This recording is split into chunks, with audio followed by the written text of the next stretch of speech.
Bapak Ibu, saya mau menyampaikan sesuatu tentang ilmu neurologi kaitannya dengan psikologi. Psikologi itu ilmu jiwa, neurologi itu ilmu tentang otak, tentang syaraf. Ada suatu kesalahpahaman yang selama ini akhirnya oleh akademisi, oleh ilmuwan dimaklumkan saja, nggak apa-apalah orang-orang salah paham, biarin deh. Tapi kami pelan-pelan mau meluruskan bahwa emosi manusia, hati manusia bukan ada di dada. Tapi kok dadaku nyeri mas kalau lagi sakit hati? Tunggu nanti saya jelaskan. Karena nggak semua orang sakit hati nyeri dada. Ada orang yang sakit perut, ada orang pusing, ada orang yang kulitnya merah-merah dipikir alergi padahal stres. Ada orang yang badannya lemes semuanya, ada yang nyeri pundak, sama-sama sakit hati. Nah, apakah hatimu di pundak? Kan bukan. Orang yang kau lagi kecewa dia sakit perut, dia nyeri head, nah apakah emosinya di situ? Kan bukan. Itu hanya gejala, simptom, hilirnya. Jadi hati manusia, emosi manusia bukan di dada. Ini dada kita kalau kita bedah, kita buka, adanya paru-paru, jantung, tulang rusuk, nggak ada emosi di situ. Nah, emosi manusia yang benar letaknya ada di otak, di samping telinga. Persis di samping telinga kiri kanan yang warna ungu, temporal lobe. Ini indah sekali kebenaran ini. Tempat di mana emosi Tuhan letakkan, nama tempatnya, nama rumahnya temporal lobe, lobus temporal. Nama rumahnya aja temporal loh. Artinya temporer. Emosi manusia sementara, temporer. Wong tempatnya namanya temporal kok. Jadi kita jangan memberhalakan emosi. Pokoknya aku harus balas dia. Dia harus tahu rasanya juga gimana. Aku harus lihat dia menderita biar aku puas. Itu kita memberhalakan emosi kita. Ya gak apa-apa, itu proses menuju sadar lah. Pelan-pelan awalnya kan kita primitif dulu nih. Kita awalnya tuh primitif dulu, gak apa-apa. Belajar lama-lama fana ya. Ngebalas orang juga fana kok, untuk apa gitu. Malah merendahkan derajatku, malu. Itu nanti sadar sendiri kok. Bahwa emosi hanya sementara, jangan dikultuskan, jangan diberhalakan. Termasuk emosi positif yang kayaknya bagus juga jangan diberhalakan. Bahagia kayaknya bagus, indah, tapi jangan diberhalakan. Pokoknya aku harus bahagia. Hati-hati, itu jebakan setan itu. Orang yang terlalu ingin bahagia hanya soal waktu pasti akan depresi. Karena dia terlalu mengikat, aku harus bahagia. Pasanganku harus menghargaiku. Rumah tanggaku harus selalu adem tentrem, gak boleh ada masalah. Kan gak mungkin. Udah salah pegangan tuh, udah salah megang, udah salah berharap. Makanya makin kita dewasa, ujung-ujungnya kita mencari ketenangan loh, bukan mencari kebahagiaan. Ketika kita ikhlas menerima kenyataan, tenang. Aku tahu aku gak bisa ngubah orang lain, tenang. Bahagia gak? Gak bahagia, tapi tenang. Udah gak ngarep yang aneh-aneh, udah. Mulai menguasai harapan. Jadi emosi itu sementara, karena rumahnya temporal lobe, namanya aja temporal. Nah, maka ada istilah sumbu pendek. Dengar apa langsung terpicu, karena emang kuping dekat sama emosi. Emosi manusia, perasaan manusia, emosi manusia persis di samping kuping, kiri kanan. Di dalam janin, temporal lobe yang duluan berkembang. Yang di depan ada frontal lobe, itu bagian logika, kebijaksanaan, ilmu pengetahuan, agama, pertimbangan, analisa, kebijaksanaan, hikmat. Nah, itu di situ tuh. Tuhan taruh di belakang kening kita. Jadi di balik kening kita itu fungsi eksekutif, fungsi mengambil keputusan, fungsi perencanaan, fungsi untuk mempertimbangkan. Dewan Pertimbangan Agung, timbang menimbang itu harus ada sebenarnya ya. Nah, ini ada filosofisnya. Kenapa Tuhan taruh di belakang kening? Kenapa yang terdepan? Karena Tuhan ingin kita mengedepankan akal. Harus ada akal dalam hidup ini. Harus pakai akal. Menikah jangan main menikah. Analisa dulu, jangan gimana nanti, aku yakin kok, kayaknya dia baik, menikah kok ilmu kayaknya. Kok model kayaknya gitu loh. Itu gak pakai akal kok kayaknya tuh. Aku berbaik sangka mas, dia pasti orang yang baik. Berbaik sangka tuh ada aturannya, udah ngilmu belum? Kalau kita udah ngilmu, udah berusaha, udah konseling, udah konsultasi, barulah berbaik sangka. Karena ini sudah ada ikhtiarnya. Belum apa-apa udah berbaik sangka aja, gimana dong? Ada lubang di depan nih, berbaik sangka, gak ada lubang, geser. Kan gak mungkin geser lubangnya. Berbaik sangka itu setelah mencermati ilmu, konsultasi, cari tahu, ngobrol sama orang yang pengalaman. Udah mentok belajarnya, udah mentok usahanya, ya udah yakin. Nah, yakin tuh belakangan, bukan di awal. Tujuan kita sekolah SD, SMP, SMA kan orang tua mempersiapkan kita. Nggak modal yakin, nak kamu nggak perlu sekolah, yakin aja nak. Nggak bisa dong. Harus ada ilmu dulu. Tuhan ingin kita menuntut ilmu loh. Karena Tuhan tahu ini harus diisi nih. Tuntutlah ilmu sampai ke negeri Cina, bayangkan. Nuntut ilmu harus sampai ke negeri Cina loh. Karena ini harus diisi nih. Keutamaan ilmu. Nah, supaya dia menjaga emosi. Dia kan di depan nih, dia frontal. Kenapa namanya frontal? Ibarat hotel tuh front desk.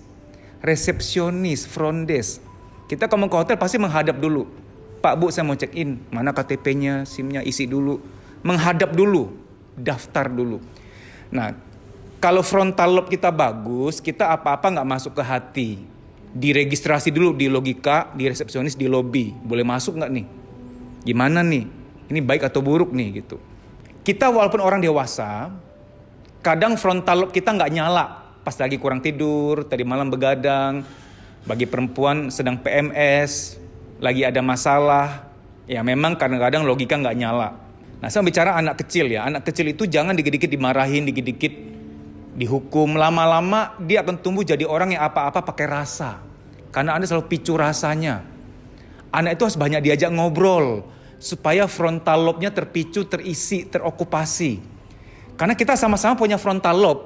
Otak kita kan 1,4 kilo nih total ya. Anda nggak usah nimbang sendiri, mendingan percaya aja deh. Udah ada yang pernah nimbangin, jangan coba-coba timbang lagi. 1,4 kilo frontal lobe ya kurang lebih mungkin 30% beratnya. Nah yang 0, sekian kilo ini bagian depan frontal lobe itu kita sama-sama punya fisiknya, tapi soal isi dan gak isi beda cerita. Orang yang banyak belajar, banyak ilmu mungkin berisi gitu loh. Padet, ibarat perpustakaan rak-raknya penuh. Ada orang yang gak mau ngilmu, berleha-leha aja dia. Maunya di pantai aja minum jus, ada payung kecil di jusnya gitu. Leha-leha aja, ya isinya kosong. Kalau ada masalah lari, gak mau menghadapi. Ya isinya kosong, karena dari menghadapi masalah dewasa. Ada perbendaharaan, oh berarti orang model begitu begini menghadapinya. Oh kalau gini jangan terlalu banyak berharap. Ada hikmahnya. Lihat deh, bagian logika Tuhan kasih lebih besar dibanding emosi. Jadi kalau kita kalah sama emosi kita sedang mengkhianati takdir dari settingan otak kita. Gak apa-apa sih, saya nggak menjudge. Kadang kita memang secara manusia ada kekurangan, lagi ada marah, kecewa. Tapi kalau manajemen emosinya bagus, kalau ada marah jangan dipendem, disalurkan dengan cara yang baik supaya nggak ada PR, agar kapan-kapan ketika meluap nggak besar. Kenapa Anda begitu dikuasai emosi? Karena udah penuh nih, penuh banget. Udah kepenuhan. Sehingga orang ketika memicu sedikit, keluarnya langsung tumpah. Padahal mungkin dia nggak salah-salah banget, yang salah orang lain di masa lalu. Kita kan suka begitu ya, tanpa sadar ya. Di masa lalu kita keselnya sama siapa, tapi tumpahnya ke siapa gitu loh. Di masa sekarang itu fakta. Maka saya pernah bilang di YouTube, wahai nona-nona, tolong cermati. Kalau calon suamimu ada luka batin yang parah terhadap ibunya, sementara kamu ada luka batin parah pada bapakmu, maka tidak boleh menikah dulu. Harus terapi sampai selesai. Itu pasti perang dunia ketiga. Nanti istrimu salah dikit, ada bayang-bayang ibumu. Dia kayak ibuku nih, semua perempuan gitu. Keselmu sama ibumu tumpahlah ke istrimu. Jadi wahai para istri yang dimana kok merasa suamimu zolim banget, ada kemungkinan PR kepada ibunya belum selesai. Nyelesain PR-nya ke Anda. Kebalikannya juga gitu. Maka bibit-bebet bobot tuh memang benar-benar ya, sikap dia kepada keluarga gimana hubungannya itu penting loh. Bibit-bebet bobot. Mengapa saya sampaikan begini? Jadi emosi manusia bukan di dada. Tapi mas kok dadaku sesek ketika lagi sakit hati? Temporal lobe itu di dalam tempat yang namanya temporal lobe tidak hanya emosi Tuhan taruh di situ. Di dalamnya, di dalam rumah yang sama, di situ Tuhan juga letakkan fungsi hormon, fungsi metabolisme, fungsi organ. Kenapa fungsi organ harus diletakkan satu rumah sama temporal lobe, sama emosi? Berkaitan, contoh pas lagi jalan, dengar gonggongan anjing, bung, ih anjing galak, kan takut toh. Rasa takut ini nyuruh si jantung detak yang kenceng, kita mau pakai energi banyak nih. Wahai paru-paru, ambil napas yang banyak. Kita mau lari, wah langsung. Nah repot kalau fungsi organ letaknya jauh-jauh, delay kita, ngerti nggak? Ada anjing nih, anjing mau ngejar lu, sumpah, masa sih lama, delay, udah keburu digigit, ngerti nggak?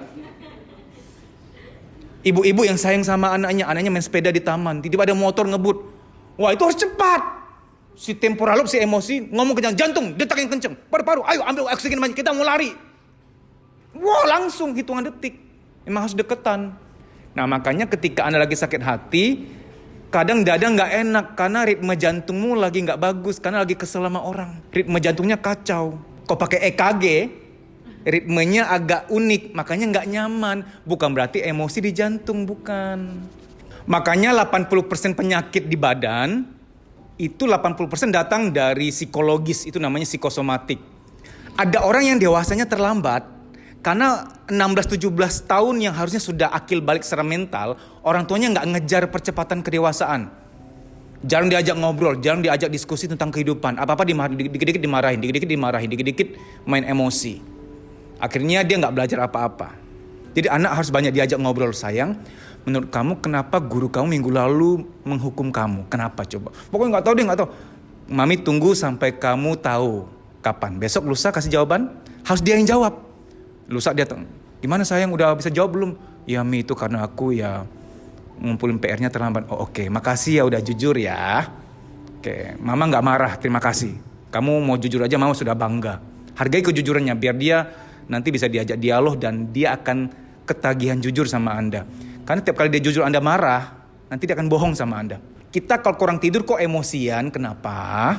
Otak kita kan 100 miliar neuron. Neuron itu, kalau Anda pernah makan otak ikan, di lidah tuh sensasinya kayak pasir. Nah otak ikan karena kecil mungkin saya nggak tahu, saya nggak pernah ngitung ya, mungkin 10 juta neuron. Tapi otak manusia sudah ada yang pernah ngitung 100 miliar neuron. Nah ketika Anda kurang tidur, 100 miliar neuron itu mengap, capek, lemes-lemes. Termasuk neuron yang menjabat memfungsi di divisi temporal lobe, lagi capek semua neuronnya. Nggak heran Anda emosian, mudah tersulut, digigit nyamuk pun luka batin rasanya. Orang nggak balas WA Anda 5 menit mau marah rasanya. Karena pejabat-pejabat di situ lagi lemes, lagi pada ngantuk gitu. Nggak maksimal rapatnya. Mengenai otak kita 100 miliar neuron ya. Frontal lobe mungkin kebagian 30 miliar neuron. Jadi logika manusia, Tuhan alokasikan 30 miliar neuron untuk menganalisa, mempertimbangkan kebijaksanaan ilmu. Buat wanita yang diputusin cowoknya, ditinggalkan cowoknya, terus merasa hidupku udah berakhir gelap, aku udah gak berarti, hidupku udah selesai. Berarti dia menistakan 30 miliar neuron di bagian wawasan, logika, kebijaksanaan, pencerahan, spiritualitas. Baik demikian ya, saya rasa Anda ngerti apa yang saya maksud. Semoga bermanfaat. Sampai jumpa. Kamu bisa follow Instagram saya, deddysusanto.pj_official. Di story itu ada jadwal training, silahkan dicek. Kalau kotamu termasuk di jadwal, WA nama peserta ke nomor panitia tersebut di kota itu untuk mendaftar. Kita kan mau membaik nih, mau meningkatkan kualitas hidup. Karena jangan-jangan luka-luka batin itulah yang membatasi, menghambat mental kita untuk maju. Sehingga mengalami yang namanya menunda pekerjaan, ragu ngambil keputusan, minder, mood swing, tidak sekreatif dulu lagi, negative thinking, susah tidur, badan gampang capek, ada nyeri-nyeri gak jelas di pundak, di perut, di dada, di kepala, dan lain-lain sebagainya, psikosomatik. Psikosomatik adalah, psiko itu jiwa, soma itu badan. Psikosomatik artinya ada beban-beban di jiwa, baik yang terpendam maupun yang disadari. Ketika secara akumulatif sudah penuh, dia nitip taruh beban di badan. Ada yang nitip taruh beban di kepala, jadilah migrain, rambut rontok, pelupa, insomnia, pikun dini, dan lain-lain sebagainya. Kalau ketombe karena salah sampo ya, beda jurusan itu. Beruah kakak. Ada orang yang ketika jiwanya sudah penuh, jiwanya itu nitip taruh beban di perut. Jadilah mah, nyeri head berlebihan, nafsu makan tinggi, nafsu makan rendah, dan lain-lain sebagainya. Saya nggak mau sebut nama-nama penyakit lain yang wah ya. Tidak baik menyebut nama-nama penyakit seperti itu karena dapat mensugesti. Saya sebutkan hanya gejala-gejala kesehatan yang sering dialami oleh kita semua, yang ringan-ringan. Time doesn't heal. Waktu tidak menyembuhkan. Kita perlu berusaha untuk memulihkan diri kita. Ada doa, ada usaha. Harus seimbang. Kalau ternyata setelah kamu lihat jadwal di Instagram saya, tidak ada kotamu terdaftar di situ, apa boleh buat kamu ikut training secara pribadi. Ini coaching pribadi. Nanti via WA call dengan saya. Tapi harus daftar dulu. Nah, daftarnya agak beda. DM, Instagram, kuliah psikologi. Daftar di situ DM dulu. Bilang bahwa kamu mau daftar training private, coaching private. Baik demikian ya, semoga informasi ini bermanfaat. Terima kasih.